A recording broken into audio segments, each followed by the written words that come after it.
દર્શક મિત્રો, તન્ના સમાચારમાં આપ સૌનું હાર્દિક સ્વાગત છે। ચોટીલાથી સમાચાર આવી રહ્યા છે કે ચોટીલાના ઋત્વિકભાઈ મકવાણાને કોંગ્રેસ પક્ષે સુરેન્દ્રનગર લોકસભાના ઉમેદવાર તરીકે જાહેર કર્યા।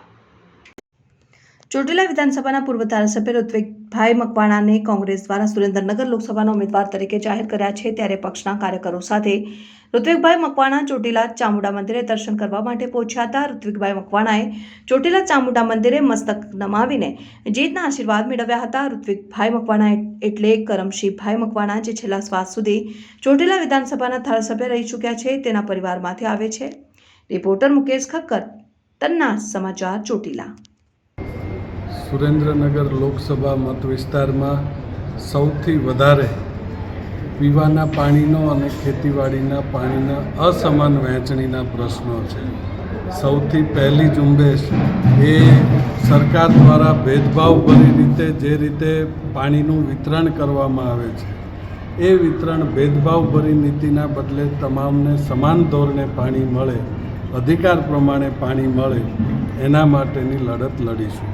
એની સાથે સાથે ખનિજના નિયમોની વિસંગતતાઓને કારણે આ વિસ્તારમાં ખનિજ વ્યવસાય સાથે સંકળાયેલા લોકોને ખૂબ જ મુશ્કેલી પડી રહી છે અને વહીવટી તંત્રનો દુરુપયોગ કરી અને ખનિજ વ્યવસાય સાથે સંકળાયેલા લોકોને ખૂબ જ હેરાન પરેશાન કરી અને એ લોકોને દબાવવાનો પ્રયત્ન કરવામાં આવી રહ્યો છે। તો એના માટે પણ નિયમોની વિસંગતતા દૂર થાય અને વ્યવસાય પણ સારી રીતે થઈ શકે, એના માટે પણ પૂરતા પ્રયત્નો અને યોગ્ય પ્લેટફોર્મ ઉપર તમામ પ્રકારની રજૂઆતો કરીશું। આ વિસ્તારમાં મીઠાના આગરો છે, તો મીઠાના આગરિયાઓને પણ ખૂબ જ મુશ્કેલીનો સામનો કરવો પડી રહ્યો છે। એવી જ રીતે આ મત વિસ્તાર ખૂબ જ બહોળો હોવાથી મારુતિના ઉદ્યોગ જેવા ઉદ્યોગો પણ આ મત વિસ્તારમાં છે, ત્યાં સ્થાનિક રોજગારીના પ્રશ્નો છે। તો બીજી બાજુ ધોલેરા સરના નામે વિશ્વ આખાને આંજી દેવામાં આવ્યું છે, પણ ત્યાં સ્થળ ઉપર કોઈ કામગીરી કરવામાં આવી રહી નથી।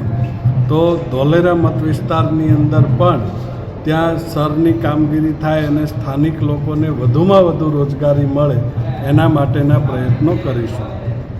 ખૂબ જ બહોળા પ્રમાણમાં વેપારી વર્ગ આ વિસ્તારમાં રહે છે અને જીએસટીના કારણે એ લોકોએ પણ ખૂબ ભોગવું છે અને હજી પણ ઘણી બધી મુશ્કેલીઓ પડી રહી છે।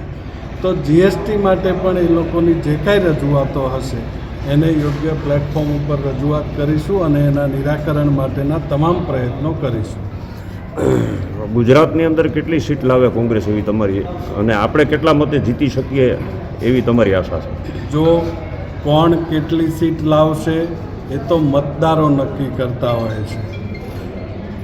બીજી રાજકીય પાર્ટીઓની જેમ અથવા ભારતીય જનતા પાર્ટીની જેમ આટલામાંથી આટલી સીટ આવશે એ તો માત્ર એ જ લોકો કહી શકે જેને પોતાની ઉપર ભરોસો હોય કે ના, અમે તંત્રની અંદર ગડબડ કરીને કે ઈવીએમની અંદર ગડબડ કરીને આ પરિણામ સુધી પહોંચી શકીશું, એવી પાર્ટી જ આવો દાવો કરી શકે। બાકી તો લોકોના અને મતદારોના હાથમાં નિર્ણય હોય છે અને લોકો ક્યારે કયો લોક ચુકાદો આપશે એ તો કહેવું અઘરું છે।